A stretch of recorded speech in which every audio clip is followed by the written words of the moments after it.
আসবো অঞ্জনদা? আরে কমলি কাজে, এসো এসো।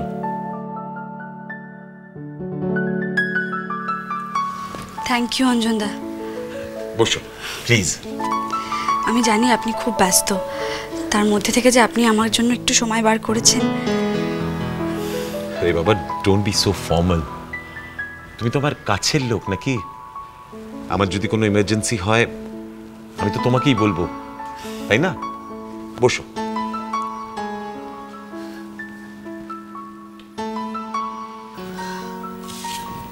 অঞ্জনদা, অর্চি কি আপনাকে ফোন করেছিল?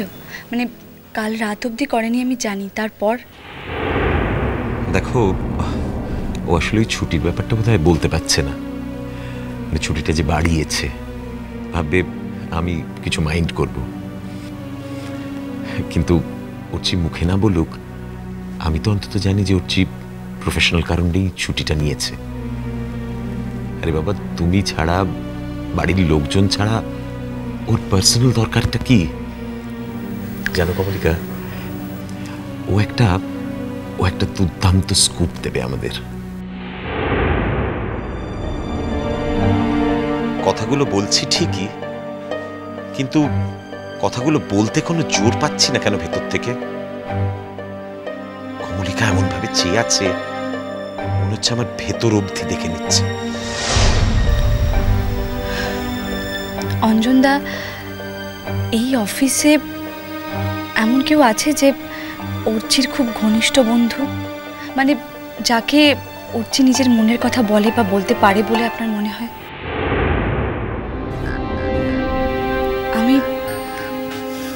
আমি শুধু এইটুকুই জানতে চাইছিলাম যে অর্চি সেফ আছে কিনা।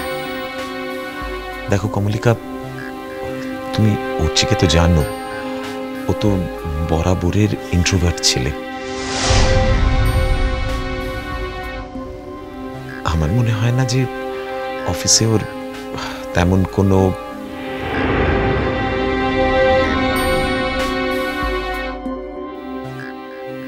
না, তাও যদি কোনো খবর পান তাহলে। আরে সে আর বলতে। যাকে ছাড়ো, এখন কি খাবে বলো? কফির সঙ্গে একটু স্যান্ডউইচ আনাই? কি স্যান্ডউইচ খাবে? আমাদের ক্যান্টিনের ছেলেটা না দারুণ স্যান্ডউইচ করে। না না অঞ্জনদা, আজ আমি কিছু খাবো না, অন্যদিন এসে খেয়ে যাবো। তুমি কি টেনশন করছো নাকি? আরে বাবা, টেনশন করো না।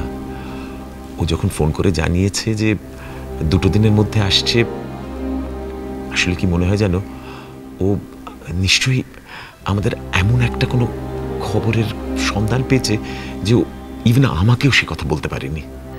অঞ্জনদা, ঠিক আছে, আমি আজ তাহলে উঠছি। Sorry to bother you. That's not fair. বারবার বললে কিন্তু তোমার ফাইন হবে। চলো তোমাকে এগিয়ে দিয়ে আসি। না না অঞ্জনদা, আমি পারবো। পারবে না কেন? এসেছো যখন যেতেও পারবে। আমি এগিয়ে দিতে চাইছি কারণ আমার ভালো লাগবে। বাই দ্য ওয়ে, তোমাদের বাড়ির ওই মেয়েটা যাকে অর্চি পলাশবনি থেকে নিয়ে এসেছিল, তার কোনো খবর পেলে? মানে কোনো ফোন টোন করেছিল? আপনি কি বাহার কথা বলছেন? মানে ও কি কোনো ফোন টোন করেছিল? না। হ্যাঁ, হঠাৎ আপনি বাহার কথা জিজ্ঞেস করলেন? এমনি আর কি, মেয়েটা সেদিন হঠাৎ ওরম করে চলে গেল, তারপর ফিরে টিরে এলো কিনা, কোনো খবর টবর পেলে কিনা, সেই জন্য আর কি। পাইনি। ওকে, আমি জাস্ট আউট অফ কিউরিওসিটি আর কি। চলো চলুন। স্যার একটু আসবো? আপনি কোথাও বেরোচ্ছেন? তুমি পলাশবনি ফেরত চলে যাওনি? তোমার সেই বাবার কি ব্যাপার ট্যাপার বলেছিলে? গিয়ে আবার ফিরে এসেছি স্যার। বাবাকে এবার হসপিটালে অ্যাডমিট করতে হলো, অপারেশনটা করতেই হচ্ছে। আপনি পলাশবনিতে থাকেন? আপনি বৌদি না? আপনি আমাকে চিনতে পারছেন না বৌদি। অর্চিতার সঙ্গে একদিন আপনার সঙ্গে কথা হয়েছিল, অর্চিদা আপনার সঙ্গে আমার পরিচয় করিয়ে দিয়েছিল। আপনার বিয়েতে আসতে পারলাম না। ঠিক আছে ঠিক আছে, এখন আমরা একটু আসছি, বুঝলে, পরে কথা হবে, ঠিক আছে? স্যার, একটা জরুরি খবর দেওয়ার ছিল আপনাকে। দেখো, তোমার কিন্তু এটা জানা উচিত যে উইদাউট অ্যাপয়েন্টমেন্ট আমার কাছে কেউ হঠাৎ চলে আসে না। যে সংস্থায় তুমি কাজ করছো সেখানকার নিয়ম কানুনগুলো তুমি জানো না, এটা ভেবে আমার খুব অবাক লাগছে। এসো কমলিকা। Sorry sir. স্যার, বলছিলাম যে অর্চিদার একটা খবর পেয়েছি।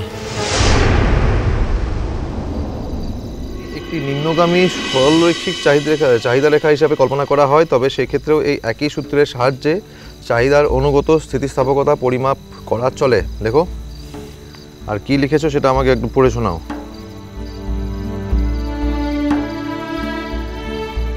নিচে দেওয়া চিত্র অনুসারে একটি ঋণাত্মক ঢাল সম্পন্ন সরলরৈখিক চাহিদা রেখা, যাকে বলে লিনিয়ার ডিমান্ড কার্ভ, এই চাহিদা রেখার উপর অবস্থিত ই বিন্দুতে চাহিদার দামগত স্থিতিস্থাপকতা। দেখো যেটা লিখেছো, দেখি কি লিখেছো। হ্যাঁ, তুমি এই ইয়েটা তোমাকে আঁকতে হবে। দেখো, অ্যাঙ্গুলেশনটা বুঝে নাও, আর এটাই হলো সেই চাহিদা রেখা। সোজা হবে এটা। তুমি ডায়াগ্রামটা ভালো করে আঁকো, আর পুরোটা ক্যালকুলেট করে আমাকে দেখাও। অঙ্কটা করো এবারে। দেখো এটা, হ্যাঁ,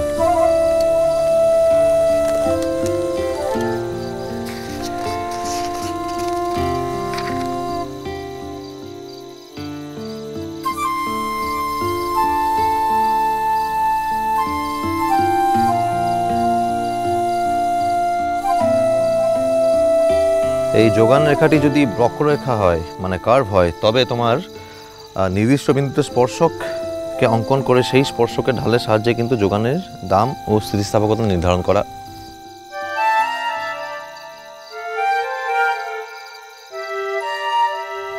যায়।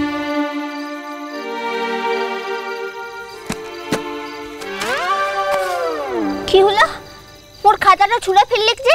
তোমার দ্বারা পড়াশোনা হবে না, বৃথা চেষ্টা আমার। একদিন বাদে পরীক্ষা, আবার বসে বসে হাই তুলছে এখন। নাও, নিজে যা পারো করো। তোমার মতো মাথা মোটা মেয়ের জন্য প্রকাশে ঠিক আছে, আমার দরকার নেই।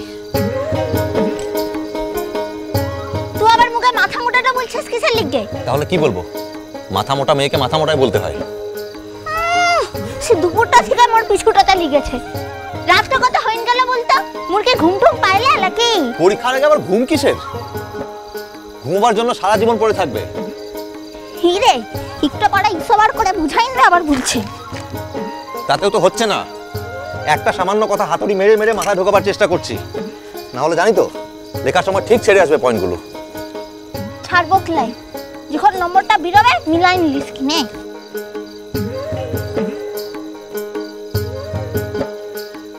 তোমার নম্বর বেরোলে আমি দেখবো কি করে? তুমি তো বললেই যে তুমি হোস্টেলে থাকবে।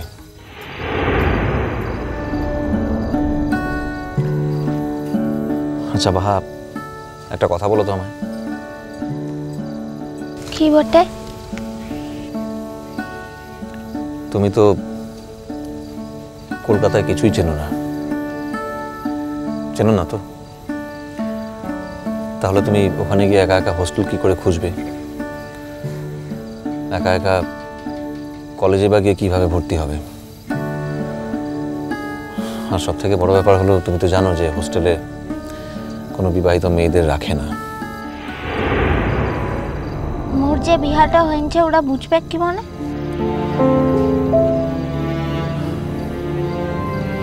বাহ, কি সুন্দর কথা। বোকার হদ্দ কি আর সাধে বলি? কি বোকার মতো কথাটা বললাম বটে আমি? বাহ, নিজেই বোকার মতো কথা বলে আবার আমাকে উল্টি মেজাজ দেখানো হয়েছে। তুমি যে বিবাহিত বোঝার জন্য মাথায় এক গাদা সিঁদুর রয়েছে না, আর হাতে ওইসব কিলো কিলো শাখা পোলা নাকি? থাকবে ক্লাই, কলেজটাতে যখন পড়তেটা যাব তখন কিছুই থাকবে ক্লাই। মানে? আমি তো কলকাতাটাতে গেলে এইসব কিছুই পড়ব ক্লাই। এখানে এখন তুই আনছিস তার লিগে পড়ছি।